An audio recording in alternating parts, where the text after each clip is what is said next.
Hi everyone, today I'm going to show you how to make a whiskey barrel cooler. This will be a short video as this is pretty much done, and I'm not going to go through all of the procedures on what I did to complete the barrel. This is just to give you some ideas on making one yourself. I happened to find a 30-inch long whiskey barrel on the Facebook website, and I think I gave like 60 bucks for this thing. So it wasn't in bad shape. But definitely needed a little bit of work. In my case, the bands were somewhat loose. So the first thing I did was take all the 4 bands and kind of pushed them up tight. And then I went ahead and shot some self-tapping screws just randomly across the band edges there. I think I put 4 in each band just to secure them in place. So then the next step was I was trying to determine where I wanted my door to be. And in this case, I identified about 4 slats wide and was going to cut it between the 2 black bands. So if you look here, you can kind of see 1, 2, 3, 4. So anywhere I was going to make a cross cut, I want to make sure that the band is secured to the wood or the wood's going to fall loose. So I'm making a cross cut in this location here, 4 boards wide. So I shot self-tapping screws in each of the boards so these little boards here don't fall through. So you would need to repeat the opposite on that side. So that's with the outer bands. And then with the center bands, you have to pretty much do the same thing. So if you don't, these boards right here are going to fall down. So you want to go ahead and shoot your self-tapping screws. In some cases I use the drill, but actually these bands were thin enough I didn't actually have to do that.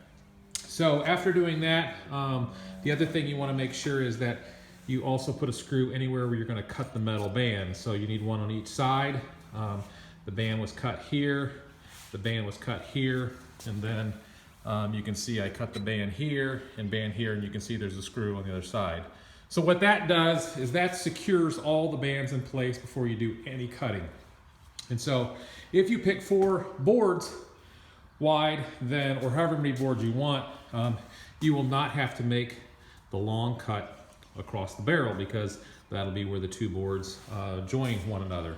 So the only cutting you really have to do is through the bands and through the wood. So what do you do to do that is I actually got one of these oscillating saws, relatively cheap. I think I bought this one at Menards for maybe less than 30 bucks.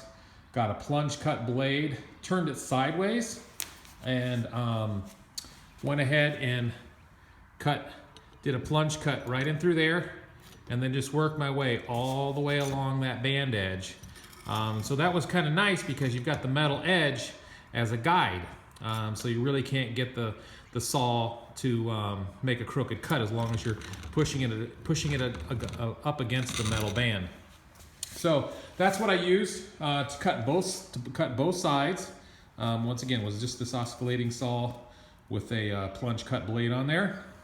And then what I did was I went ahead and had to cut this. Now you could use the same oscillating saw with a different type of blade and cut through the bands.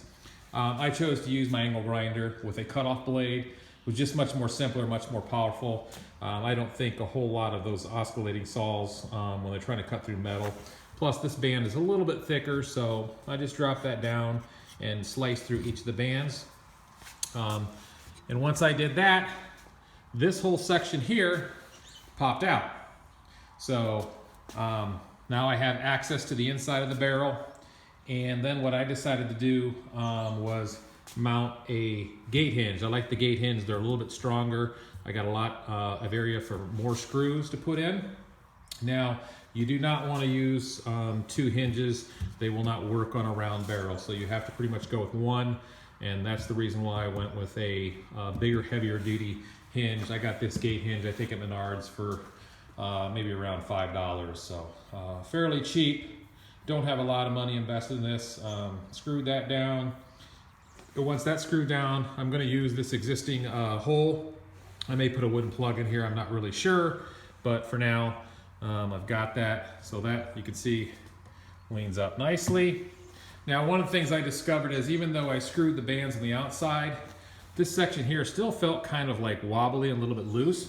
So I took some old white oak board that I had and cut some thin bands, soaked them in water first for a couple of hours so I could kind of bend them down, and I shot some screws into each of the boards here, and this just gives this a little bit more rigidity, this door. Otherwise it's still kind of wobbled a little bit. And the only other thing I did with the whiskey barrel as well is I added a small band here just as a ledge, so that way when you go to close the door, it's got a nice little ledge. It's not gonna, I don't think it'll fall through anyways, but this is just extra security so it doesn't.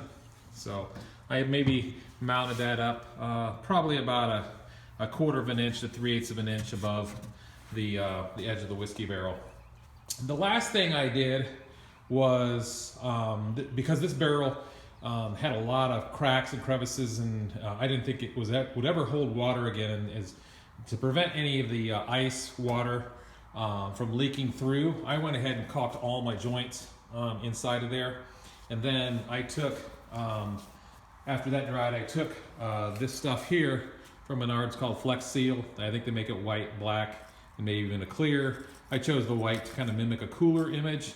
So then I took that and just kind of sprayed that on the inside. I will tell you that this is my second can, and I could probably use a third can in there. I'm not sure. It's about 13 bucks a can, so I don't want to make sure I put too much money into this whiskey barrel. So I've got to watch my cost. And then finally, one thing I have yet to do on this is they do make some cabinet hinges that you can, or a toy box hinge that you can put on here. I think that's limited to about 60 degrees, I want to say. So I'm going to opt for just an eye hook in this location, and then probably an eye hook down in here, and then I'll have a chain. And I'll probably do it to both sides, so that way when someone opens the door, that will hold it based on the chain length about at that location. So you can see, pretty straightforward, not a lot of work. Hopefully these steps will help you in making your own whiskey barrel. Thanks.